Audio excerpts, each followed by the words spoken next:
एक रेलगाड़ी 90 किलोमीटर प्रति घंटे की एक चाल से एक प्लेटफार्म को 36 सेकंड में पार करती है। हमने मान लिया कि ट्रेन की लंबाई x मीटर है। ये हमारी ट्रेन है, हमने ट्रेन की लंबाई x मीटर मान लिया। और एक दूसरी रेलगाड़ी जो पहली रेलगाड़ी से 100 मीटर कम लंबी है, किसी प्लेटफार्म को 45 सॉरी दूसरी रेलगाड़ी जो पहली रेलगाड़ी से 100 मीटर कम लंबी है और उसी चाल से, मीन्स चाल जो है क्या है, उसी चाल नहीं, उसी चाल नहीं, 45 किलोमीटर प्रति घंटे की चाल से उस प्लेटफार्म को पार करने में, इस प्लेटफार्म पार करने में कितना समय लगाएगी। देखिए हम पहली वाली के निकाल लें और पहली वाली जो दूसरी वाली है वो पहली वाली से केवल 100 मीटर कम लंबी है ना। पहली वाली की चाल दूसरी है और दूसरी वाली की रेलगाड़ी की चाल दूसरी है। तो पहली वाली का समय दिया हुआ हमको है, तो हमको दूसरी वाली रेलगाड़ी जो 100 मीटर कम लंबी है, अगर वो इस प्लेटफार्म को पार करेगी तो हमको निकालना कि कितना समय लेगी, है ना। तो देखिए मैंने आपको बताया था कि हमको प्लेटफार्म को कितने समय में पार करेगी। देखो प्लेटफार्म को कितने समय में पार करेगी या पूछे हम कि प्लेटफार्म को, जिससे प्लेटफार्म जैसे हमारा मान लीजिए प्लेटफार्म हमारा है, इसको जो है कितने समय में पार करेगी, या हम कहें एक तरीके से प्लेटफार्म को कितने समय में पार करेगी, या हमसे बात करें कि ये कितनी दूरी है, कि अगर हम इतनी दूरी ये पता चल जाए तो पता चल जाएगा, है ना। प्लेटफार्म कितने समय में पार करेगी, तो हम मान लें कि प्लेटफार्म की दूरी निकाल, दूरी कुल दूरी पर क्या होता है 4 गुणे समय, 4 गुणे समय। और ये देखिए ट्रेन भी इधर जा रही है और प्लेटफार्म भी इस साइड है, तो अगर ट्रेन जो है प्लेटफार्म पार करती है तो खुद की चाल प्लस प्लेटफार्म की चाल जुड़ जाएगी, तो x प्लस वाई। दूरी वाला क्या होता है 4 गुणे समय, तो चाल देखिए कितना 36, चाल कितना है 90 किलो, चाल दूरी बराबर 4 गुणे समय होता है, ठीक है। तो 90 किलोमीटर प्रति घंटा दिया था, हमने इसको 25 मीटर प्रति सेकंड में बदल दिया, तो 4 गुणे समय कर लिया, 900 मीटर आ गया, ठीक है। ये तो निकल आई। अब कुल दूरी पता चल गई कि दूरी जो है प्लेटफार्म की इतनी है ना, दूरी पता चल गई। अब जो दूसरी रेलगाड़ी है वो पहली रेलगाड़ी 100 मीटर कम लंबी है, तो 100 से कर दिया माइनस, अब बचा 800 मीटर, है ना। हमको निकालना कितने समय में पार करेगी, समय बराबर निकालना, समय बराबर क्या होता है दूरी बटे चाल, हमको दूरी नहीं पता थी, है ना। अब जैसे क्वेश्चन बोल रहा था प्लेटफॉर्म में समय कितने समय पार करेगी, तो आपको तुरंत दिमाग लगाना था कि समय का फार्मूला क्या होता है। समय का फार्मूला होता है दूरी बटे चाल, और चाल तो हमको दूसरी रेलगाड़ी की दी ही है, हमको दूरी निकालना था, हमको दूरी मिल जाए। तो दूरी हमने देखिए पहले वाले से निकाल लिया, क्योंकि पहले वाले का सब कुछ दिया था, तो पहले वाले से निकाल लिया, बस तुरंत किलोमीटर प्रति घंटा को हमने मीटर प्रति सेकंड में बदल दिया। समय का दूरी बटे चाल, दूरी आ ही गई, चाल से भाग करते हमारे आंसर आ गया। रिलेटिव जो स्पीड सापेक्ष गति होती है वो समान दिशा में चालें माइनस होंगी, समान दिशा में चाल माइनस होंगी, और विपरीत दिशा में चाल क्या होंगी। ये चाल की डायरेक्शन देखिए सेम है, तो समान दिशा में चाल घटेंगी और विपरीत दिशा में चाल जुड़ेगी। और जब भी इस तरह क्वेश्चन आए तो आपको देखिए जिसे संबंध निकालना है कि इसके बीच संबंध क्या होगा, है ना।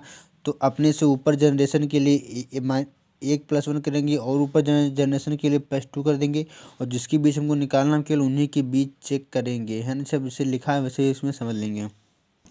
सबसे पहले देखिए हम जेंडर की डिसाइड करेंगे कि जैसे अब लिखा है A+B का अर्थ है ए बी का पिता है, मीन्स ए पिता है। ए बी की माँ है, मीन्स ए माँ है। ए बी की बेटी है, मीन्स ए बेटी है। ए बी की बहन है, मीन्स ए बहन है ना। हमको निकालना ये सब किस में संबंध है।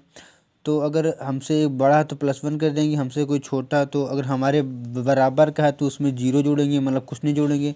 हमसे बड़ा है तो +1 कर देंगे, तो टोटल गैप कितना आएगा +2 का आएगा। उसी तरह से हम निकाल लेंगे।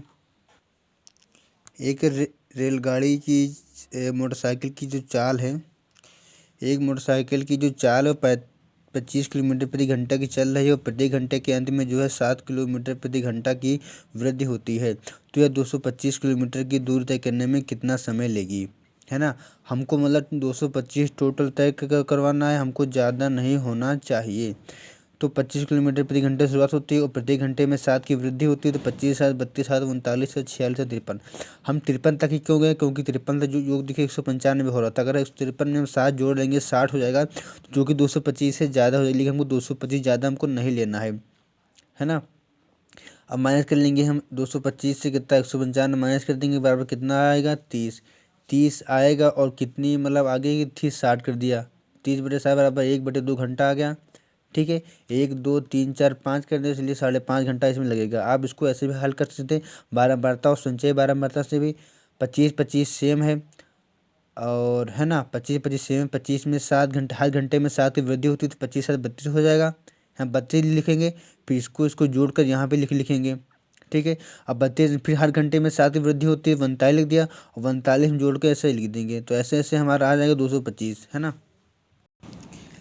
देखिए, एक रेलगाड़ी जो दो ऐसे व्यक्तियों को क्रमशः 9 सेकंड और एक रेलगाड़ी दो ऐसे व्यक्तियों को क्रमशः 9 सेकंड और 10 सेकंड में पार करती है, जो उस रेलगाड़ी की दिशा में 2 किलोमीटर प्रति घंटे की एक आदमी भाग रहा है और दूसरा आदमी जो है 4 किलोमीटर प्रति घंटे से भाग रहा है ना।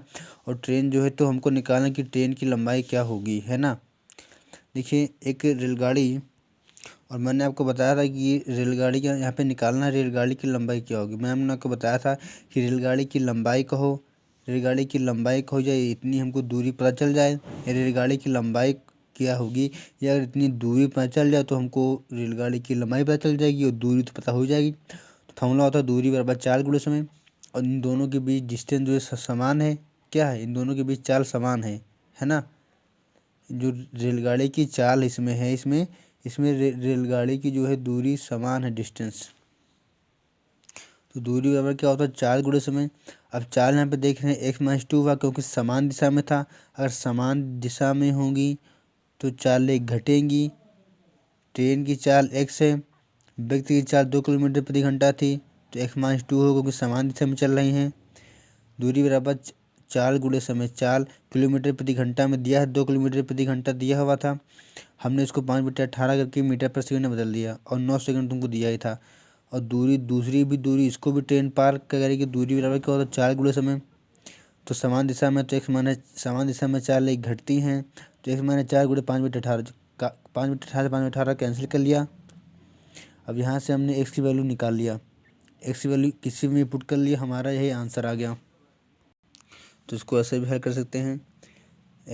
पहली वाली वृत्त को पार करेगी तो x-2, दूसरी वृत्त को x-4, इन दोनों के बीच गैप कितने का है, 2 का है। वो छोड़ो, हमसे मतलब नहीं, इसमें दूरी समान है।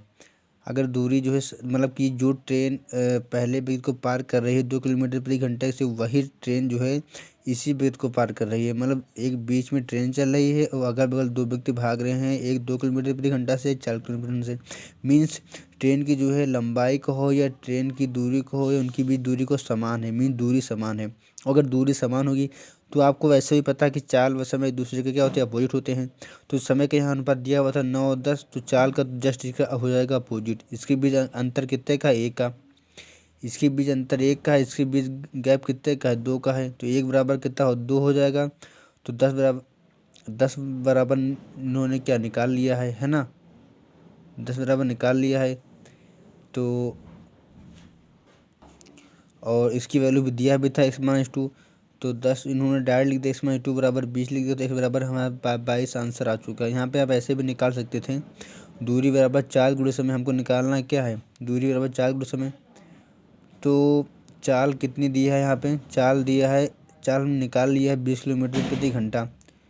चाल गुणे समय, यहाँ हमने मीटर पर सेकंड में बदल लिया है, गुणे समय से। 9 समय कितना दिया था, समय दिया था यहाँ पे 9, तो 9 से कर दे, हमारा ये आ चुका है आंसर।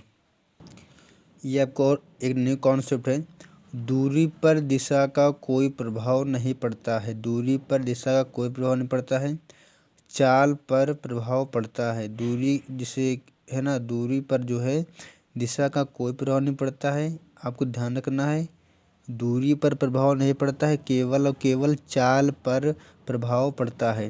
जैसे ट्रेन को पार कर रही है कि नहीं, जैसे एक ट्रेन x मीटर लंबी है और दूसरी ट्रेन y मीटर लंबी है। पहले वाली ट्रेन की चाल 90 किलोमीटर प्रति घंटा है और दूसरी वाली ट्रेन की चाल कितनी है, 15 किलोमीटर प्रति घंटा है। तो अगर जो है ट्रेन को पार कर रही है मीन्स, तो इनकी लंबाई जुड़ जाएगी, तो डिस्टेंस कितना हो जाएगी, x + y। और रिलेटिव स्पीड क्या हो जाएगी, समान दिशा में है तो इसलिए घट जाएंगी, इसलिए 40 किलोमीटर प्रति घंटा हो गया है।